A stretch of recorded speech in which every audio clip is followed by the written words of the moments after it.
Maybe it's time we let the old ways die. Maybe it's time we let the old ways die. You know it takes a lot to change a man. Hell, it's hard as hell to try. Maybe it's time we let the old ways die. Hello, I'm Brian Peterson from Faces of Santa Ana, and you're on our second episode of me teaching you how to paint and also teaching you my heart in the process. So on this episode, we have a amazing client of ours, a new friend. His name is Ishmael, or Ish for short, and we're gonna be painting his portrait. I met Ish a couple days ago, and we sat down and he told me about his life. He told me about how he was very much born into an orphan type situation, and he explained a lot of the struggles in his life, and he also shared with me how he shares an extreme passion for music.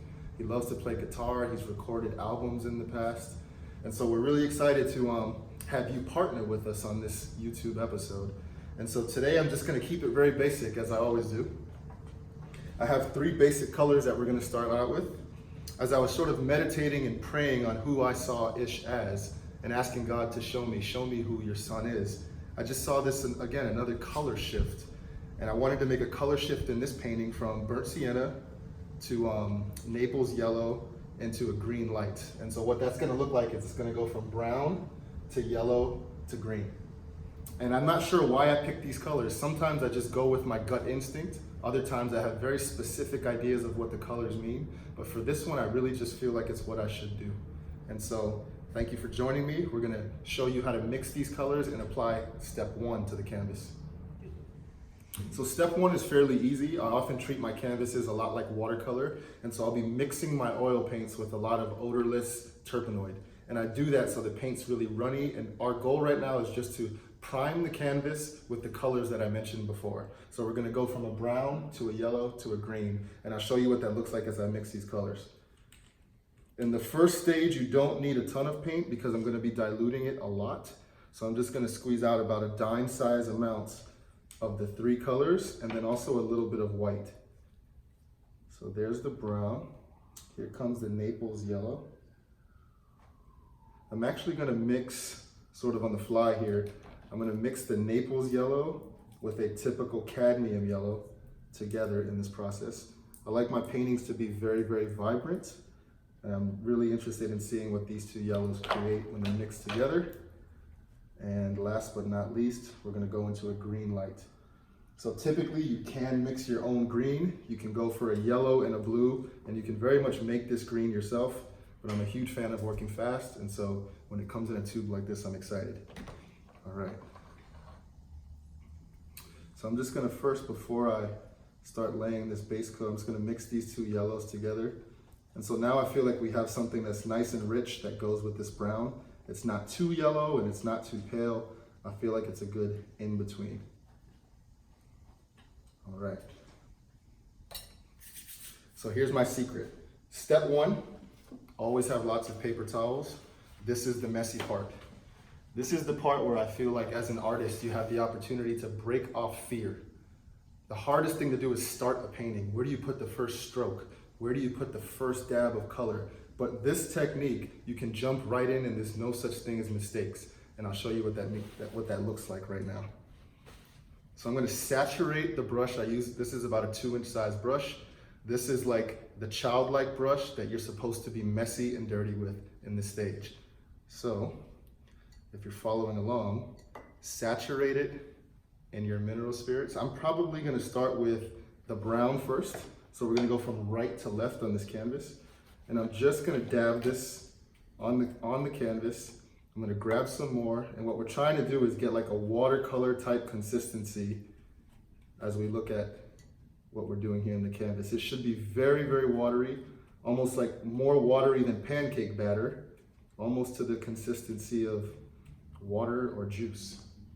And then we're just gonna go on this canvas and do not be afraid. So I'm gonna try to split it in thirds. So the first third will be this brown, and I'm just gonna gesture this and have fun with it. I'm not gonna look too much about what I'm doing, or there's no such thing as mistakes. And in my head right now, this is like my loosening up or sketch phase. There's no such thing as right or wrong right now.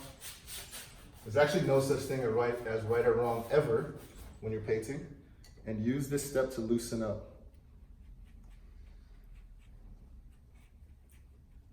These are the moments where you can think about your thoughts. You may have thoughts in your head of, what if I mess up? What if this isn't good enough? What if I can't show my painting to the world because I'm not proud of it?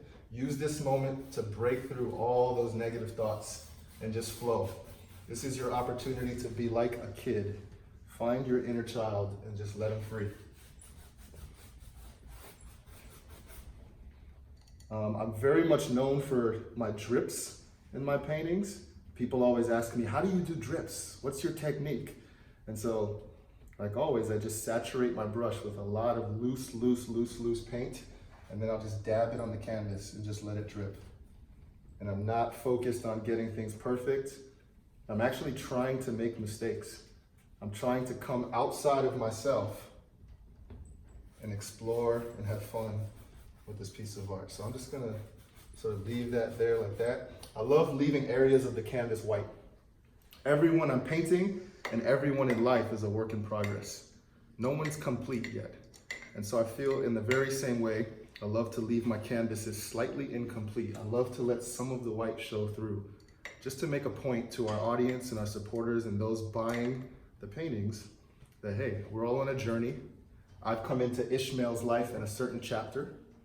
His book is not fully written yet, so I definitely will not judge him for where he is, but he, along with me, are a work in progress, so all of our canvases still have a little bit of white on them. All right, so now I'm gonna go for the yellow. So the brown into the yellow is a good segue. I purposely chose brown because as I move from brown to yellow, I don't necessarily have to clean my brush thoroughly because brown and yellow will actually make a beautiful color as they're mixed. So I'm just gonna go in here and start to just be loose. I'm also gonna show you guys some drips with the yellow, but let me sort of saturate this and go over. I'm even gonna mix it back and forth a little bit with the brown and create a nice transitionary color. One of the things I'm consciously thinking of is not making stripes. So I don't want to make a brown stripe, a yellow stripe, a green stripe. So I'm sort of letting things mix and blend organically. I don't want to have a painting with 3 divided colors. Maybe I'll even let some of the yellow spill over all the way to the left-hand side. You should be fairly violent and loose at this point. You should be like a kid with the first time he or she ever held a paintbrush. That's how you should feel right now.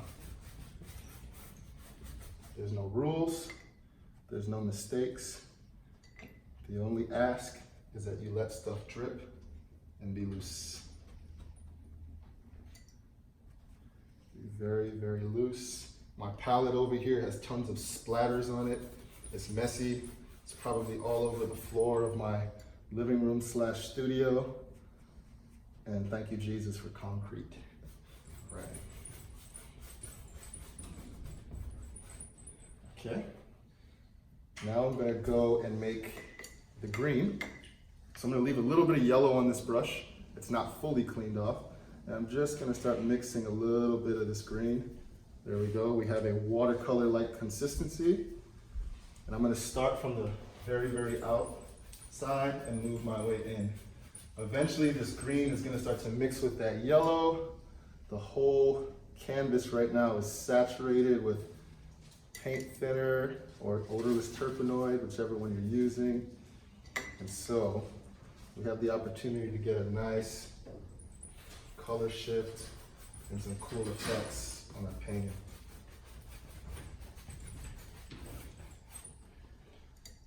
Gonna get a little bit more in here. I'm gonna mix a little bit of the green and yellow together and sort of create that transitional color, which we would call yellow-green. And I'm just gonna use that to blend Ishmael's color gradient together. So I really, really like the way this is coming out. I love how the color shift is sort of uneven. So this is step one. Step one is all about priming the canvas. It's all about breaking through fear. It's all about loosening up. And it's really about just getting a gesture, getting a mood, a feeling. And so right now, as we enter into step two, I'm really interested in positioning my heart to fully be connected to God and to who Ishmael is. And in this process, we're gonna start blocking in some of the dark areas. I view this as we've put together a mid-tone now. And so from here, all we really have to do is lay in some darks and lights, and you'll see his face start popping off of that canvas. It's really, really simple. In the end, it looks complicated and mature, but it's just a simple childlike process of painting. So here we are, we're about to start step two of my painting process. And step two is all about really finding the dark areas in the composition of the piece. So the reason I always print out these photos black and white is so I can turn off colors, actual colors in reality, and I can work more of in an abstract way. And so what I'm gonna be looking at, I'm gonna mix some darker versions of this brown, some darker versions or some deeper versions of this yellow, and then also subsequently some deeper versions of this green. And what I'm looking for in that process is just to map out all of the dark areas on Ishmael's portrait here. So as you can see in the photos, the eyes, the areas around the eyelids, in between his beanie and his forehead. So I'm gonna be looking for those dark areas underneath his nose, and I'm just gonna block them in really loosely. Still not being conscious or aware of whether or not I'm making a mistake. I'm gonna move really fast, and you'll see that I'm often looking more at the picture than the canvas. So do more looking and seeing than you actually do painting. And when you paint, it'll be more deliberate, it'll be more accurate, and isn't that a beautiful picture for life? Always look again. Look more than actually do something, so that every time you do move and do embark on something, you're doing it with accuracy, obedience, and intentionality. And so you'll see what that looks like now. So we are going to start, excuse me, I'm gonna dip down here really quick. And I'm gonna start by mixing a green that's a little bit deeper, a yellow that's a little bit more on the yellow ochre side, and then the brown actually is pretty deep in itself out of the two. And so I'm not sure we really have to mix much more of a deep brown. I'm just gonna use a less translucent version of the paint. I'm just gonna wipe off some of the watery areas. I love a messy palette. I love when colors mix together by mistake and I find happy accidents. So I'm actually not even interested in changing out my palette. As you can see, my workspace is really messy. I kind of like it that way. I like to feel like I'm in a workstation that's creative and a place of discovery. And so here we go. You're gonna see at this point forward, I'm always gonna be holding Ishmael's photo. And as I mix paints, I'm just gonna mix a little bit of this deeper green. I don't need a whole lot. I'm just gonna mix a little bit of that with this light green and just make something a little deeper. I'm actually gonna desaturate the green. Desaturating is taking some of the vibrancy out of it, and we usually do that by adding the colors complement. So across from green in the spectrum, you have red. This is a brownish red, so I'm gonna add a little bit of that brownish red to the green, and you can see that now the color gets less saturated. So we'll learn a little bit about color theory as we go. Sometimes I purposely break the rules, and every rule is made to be broken. All right. So I mixed a little bit of dark green. I'm gonna go ahead and mix a little bit of darker yellow. A darker version of yellow that sort of blends into the brown category is yellow ochre. And so I'm gonna squeeze a little bit of this yellow ochre, one of my favorite colors. I'm gonna squeeze it out next to the yellow that I have existing, take a little swatch of each, and just start mixing a deeper yellow. And so everything that's in the yellow spectrum of where I've painted, I'm gonna make sure to use this yellow ochre mixture instead of the pure version of the yellow I started with. And I'm gonna go ahead and leave brown as is. So in this phase, I'm looking at my canvas, I'm looking at the areas that will need to be dark, and now I'm gonna pick a brush size that works accordingly. So I'm gonna go with this, probably a 1/2-inch brush. I'm gonna go with this simply because I think most of the areas that are dark are fairly small. So we'll start there and we'll see where we go. From here on out, to be honest, I freestyle it. I freestyle as I go. So we're gonna look at the green areas, and we're looking at Ishmael's face, And right off the bat, intentionally, there's dark in the eyes and around the eyelids. So I'm just gonna, I don't know if his eyes will end up green in my painting, but I'm just gonna brush this stuff in quickly. There's no mistakes. Be free. Don't be afraid. Renounce fear and just go for it. I always like to keep the lines kind of sketchy at this point. No need to go all perfect, but look at the photo and make sure that you're being accurate to where you put the darks. It's almost like a sketch. There's a little bit of deep green in here. And I love to just make sure that the eyes are always outlined and the focal point of the painting. All right, so I'm gonna do a little bit more at the bottom of his face with a lot of mineral spirits mixed in. I always like to sort of have my brush strokes mimic the form. And then in his nose here, in your nose pockets, there's always some deep color because they're holes. So just gonna block in some deep green here. On the other side, however, it's almost blending into the brown side, so I'm gonna take the brown paint and just gesture in those pockets there. On the right side of the painting, we're blending into brown, so I'm gonna actually use brown for this eye. I've sort of mixed it with a little bit of yellow unintentionally as I was picking up paint, but I think it's a pretty cool color. And so around his eyelids, they're always pretty dark in here. At the end, the contrast in the eye is what's really gonna make his personality, his likeness, and really his spirit, his soul is gonna jump off this canvas because the eyes are the window to our souls. All right, so I'm gonna make a sort of a little bit of a lighter version of this reddish brown. Mix it, keep it semi-loose, and just start gesturing. Not gonna worry too much about it. His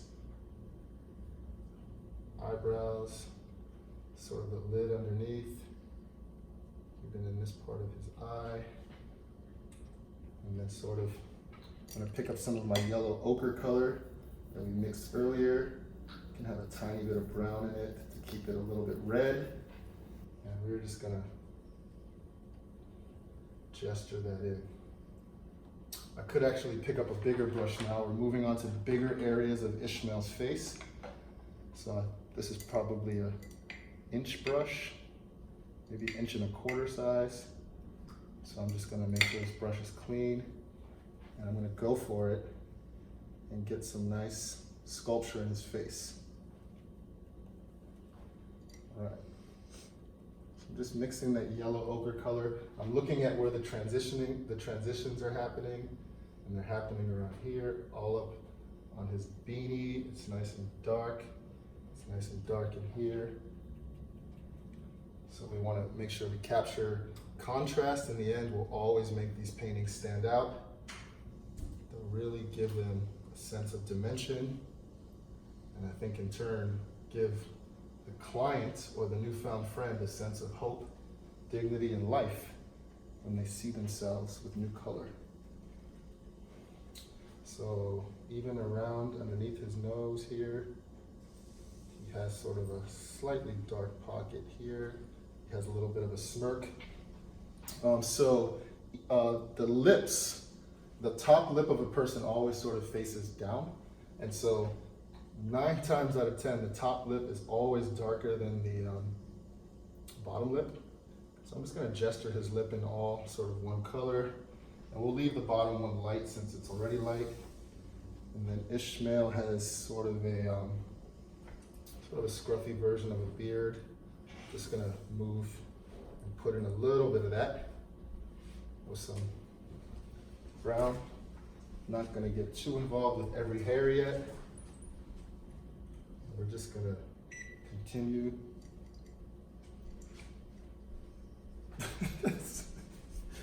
We're just gonna continue to gesture in Ishmael's face. So you can already see, like, by putting dark on the side of the nose, then you have light here, and there's a little bit of a darker green shadow here. You'll see that it's pretty easy to start popping off the sculpture of somebody's face by just using lights and darks. It's really, really simple. Do more looking than painting. I'm gonna go ahead and grab a secondary brush with some green on it. This brush is actually the exact same size.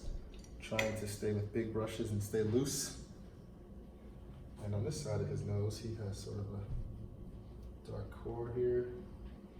Then even in here, he has sort of this bridge of shadow between his nose and his eyes. So I'm just gonna look for that transitionary color.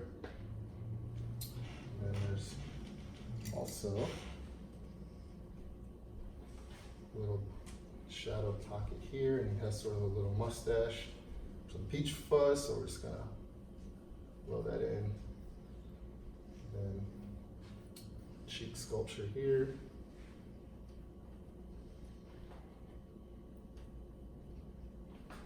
I love to sort of take the opportunity on the forehead to sort of be loose and be free. No real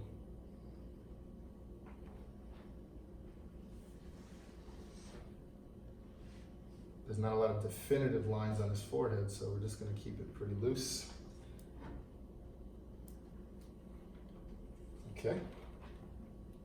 So now that we have just roughed in, at this point you might be thinking, oh my gosh, I messed up. It doesn't quite look like him yet. It's not perfect. It kind of looks a mess. But this is where you have to trust and believe in what you're doing. So even in this phase for me, I'm always like, did I choose the right colors? Am I going the right path?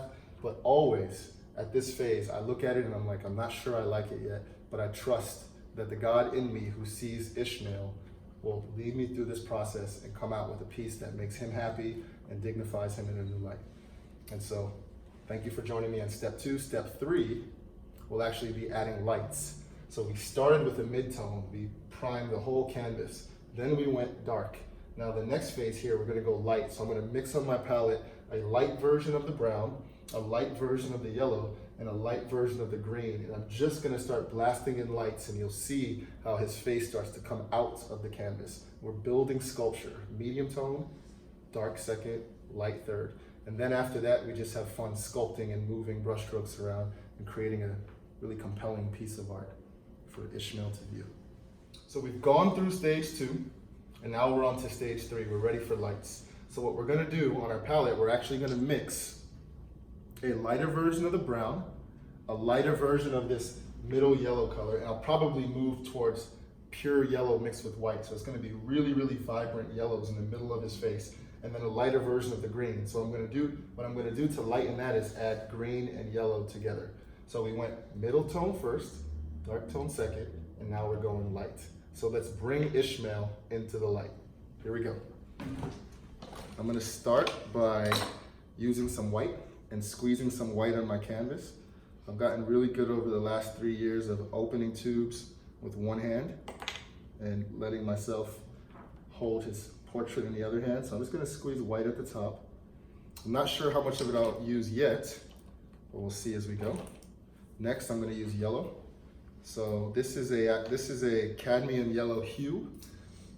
Actual cadmium yellow is really expensive and toxic, so I use the hue version, which I find is equally as powerful. It's very, very vibrant. And many of my paintings, I use yellow as a light source. So if you look through the paintings on my website, you'll see really contrasty portraits with a hint of yellow coming in and really isolating and bringing out the light values on their face. And so yellow is usually my image of light in my paintings. I'm also gonna mix that with the green. And then I just need a little bit more brown. I'm gonna mix the brown with some yellow and white to make a lighter version of it. And then we're gonna go ahead and blast in these light colors.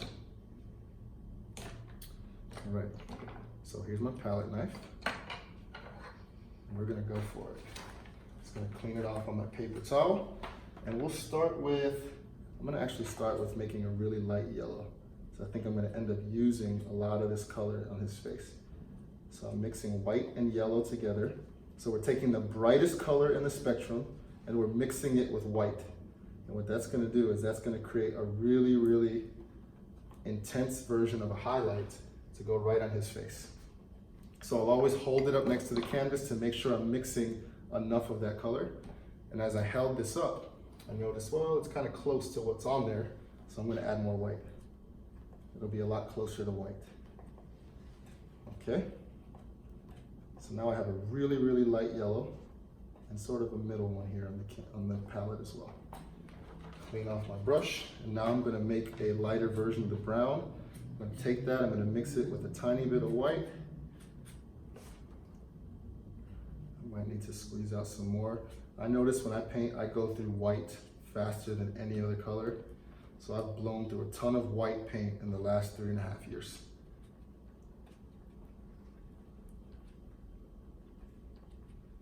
Okay, I'm gonna mix a little bit of that brown with some yellow, just because we're so close next to the yellow. So it's gonna sort of turn into like a peach type color, which I think is okay. That'll be kind of cool. Okay, like the way that's looking. And then last but not least, I need a little bit more of this light cadmium hue yellow. And I'm gonna mix that with a little bit of green. And I'm gonna make a really, really like almost like a lime color. So we're gonna mix these two together. And I might actually put a little bit of white in it as well. All right, so I'm just gonna hold this up next to the canvas. Yeah, so that's getting nice and light. I'm gonna mix a tiny bit of white in there. Just lighten it up some more.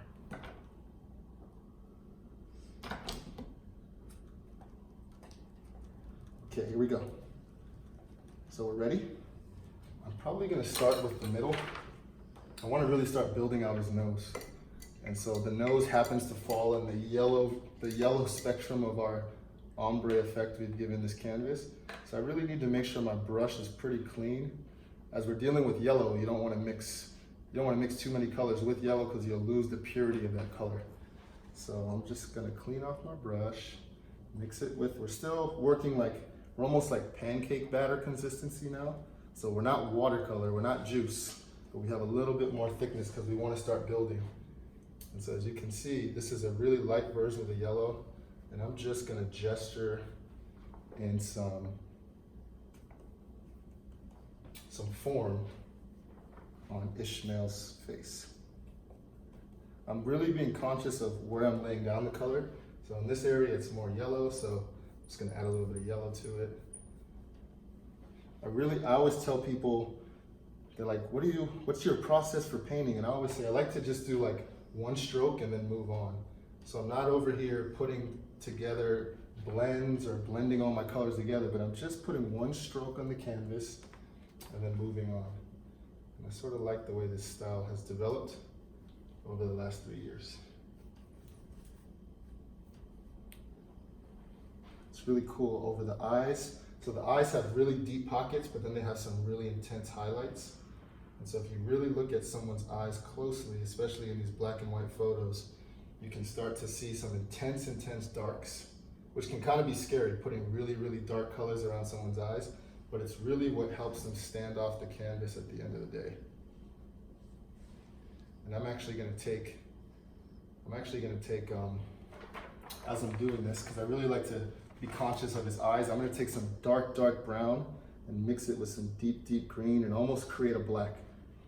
This is like, it'll look black when I put it on here, but it's actually a brown mixed with green. And I'm just gonna start really darkening his eyes so I can see that pop off the canvas as I'm painting. Okay. So I love to see deep areas of contrast. So what does it look like to get more contrast?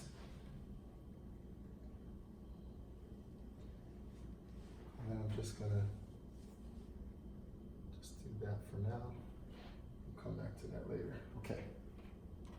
So I get sidetracked when I think about the eyes because they're so important and I don't want you to miss the intensity in the eyes. So just building them up a little bit as we go. So now I'm gonna take this lime green and here's some like really cool sculpture above his eyebrows. Even in here, he has some really, really light lights in his eyes and around them. I'm going to take a smaller brush, and the smaller brush is going to be used to lighten up the whites of his eyes. So I'm going to take white mixed with a little bit of green on this side. I don't want to do it pure white, and just make sure that there's a life in his eyes. So we're just going to brighten up these whites a little bit.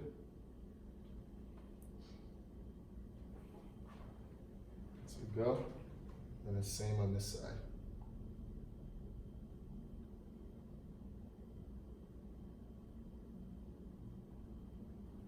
And if you actually look at somebody's face, their eyes are actually a little bit more dark than how I normally paint them. But I actually love to bring color and life to their eyes, so I really make the eyes bright. I almost cheat. I'm a cheater so that they see themselves in new light. I think there's some more highlights on the right side of his face, so I'm going to go back to this green and just be really intentional about laying in a stroke or two and then moving on. Not too much overdoing it at this phase. One stroke, then move on. One stroke, move on. Make mistakes. Don't be afraid. I tell people that most of my paintings, 60–70% of all these paintings are actually mistakes. And I just make mistake after mistake and then aim to fix and rectify the mistakes to show form, to show value, to show purpose in someone's life. And eventually all these mistakes start to look like a beautiful piece of art. And so don't be afraid to make mistakes. Okay. There's some nice, deep, rich greens around the left side, in between his beanie and his face, and they really define the outline of Ishmael's face. So I'm gonna go ahead and go back to some dark colors as we're moving here, just to continue to define. Take a little bit of the saturation out. I really want to define the corners of his face. All right.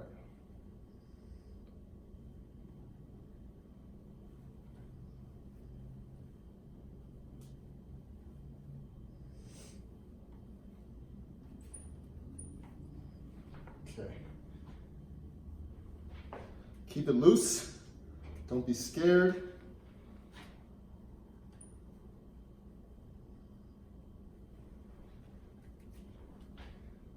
Sometimes I like to spread some of the other color around to the other side.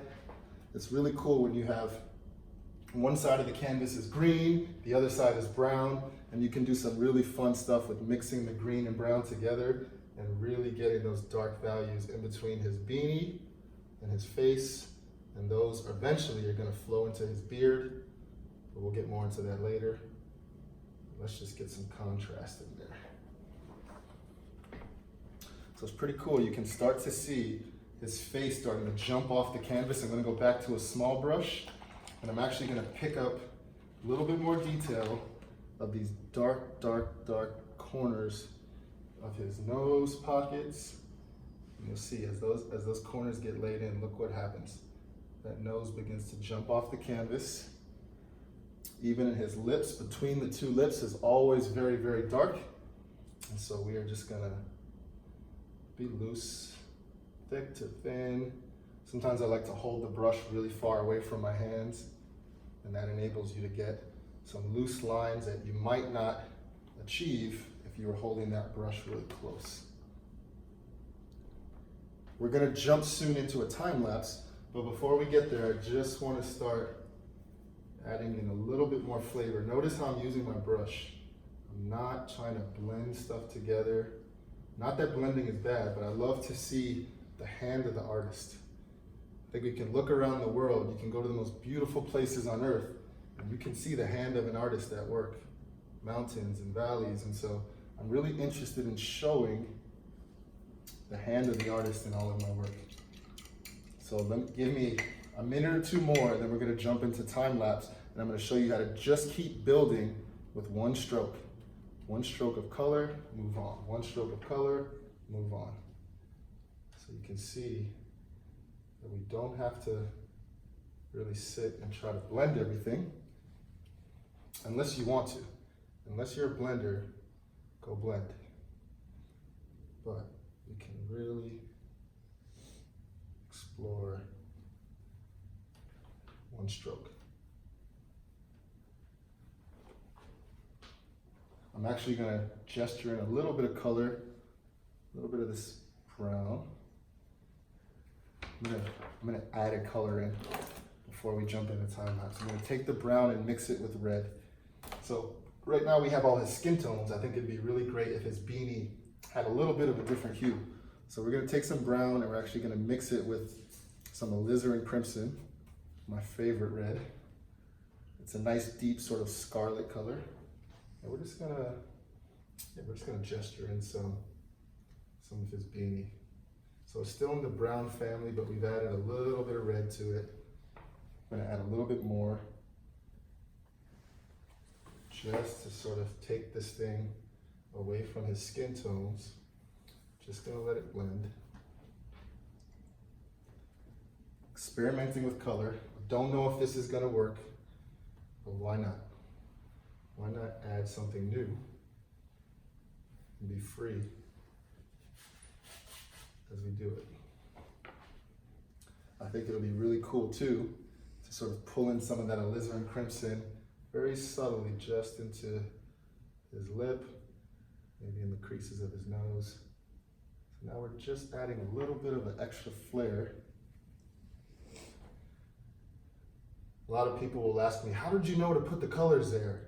And sometimes I say I don't necessarily know, I just experiment and I try to be free. It just sort of comes out sometimes. Okay. So now we have a really loose version of Ishmael's face. Just be free. His beard's down here. Okay. Maybe we can even take a little bit of that red, just start to ever so slightly mix it in on this side. And I'll mix it with some green, get a really deep color shift here. Okay.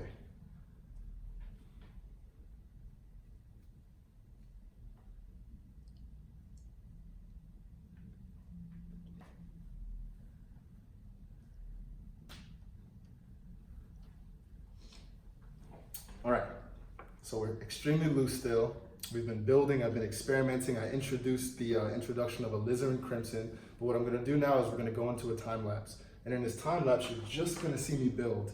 Everything I've shown you up until this point, I'm not gonna do anything different. I'm gonna do one stroke of color and move on, one stroke of color and move on. Consciously backing up away from the canvas to see that I'm creating form, that I'm creating life, and I'm really capturing his likeness.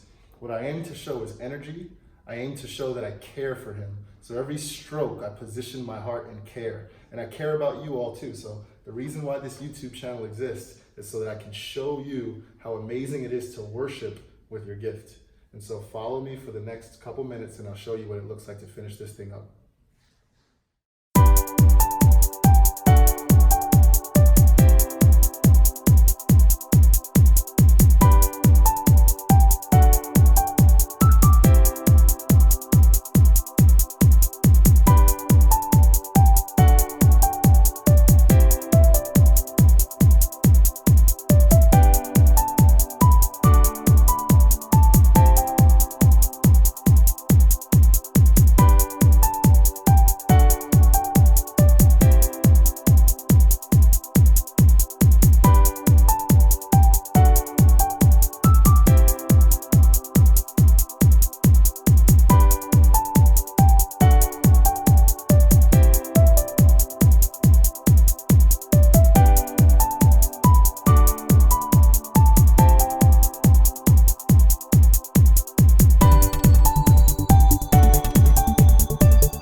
at the Illumination Foundation Gala event.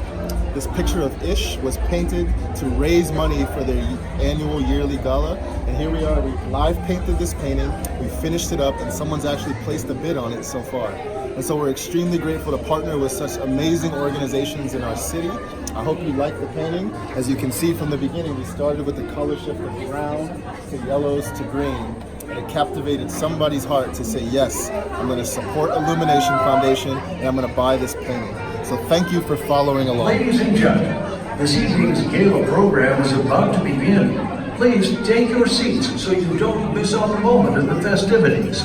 Once again, kindly take your seats. Our gala program is about to begin. Thank you.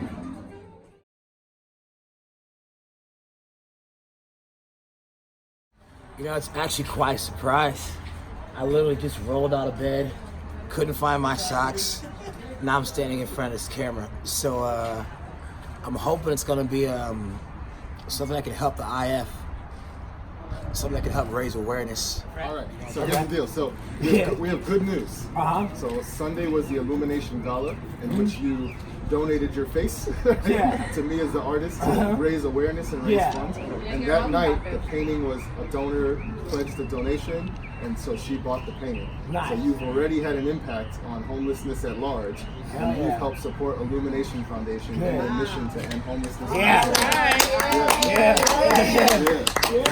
The lady who bought the painting or donated to Illumination in exchange for the painting, she has a clinic out in LA. Her name is Cheryl. And she walked up to the painting and she's like, I see so many of the people I serve in him. And she got like really emotional over it. She's like, all the people we serve, I see it in his face. And so she said specifically that your painting reminded her of someone that she served for years that has tuberculosis, but the unique part about him was that he makes paintings out of Skittles. And so he'll take Skittles and like glue them to canvas and make paintings. And she's like, this image reminds me of that guy that I serve, so like I need to have it. All right? So yeah. So you'll see the painting's very colorful. I think this is one of the things that she responded to. And then in you, I saw color, I saw life, I saw all your passion, everything that you poured out in your interview, I took and put into this painting. Oh, I want to see it. Right?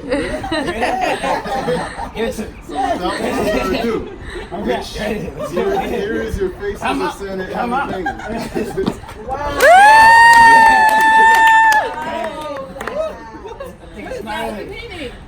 Wow. Look over here. Yes. That is awesome. Wait, who drew that? So this is the best part. So in addition to my signature at the bottom, I need you to sign this as well. Nice. All right.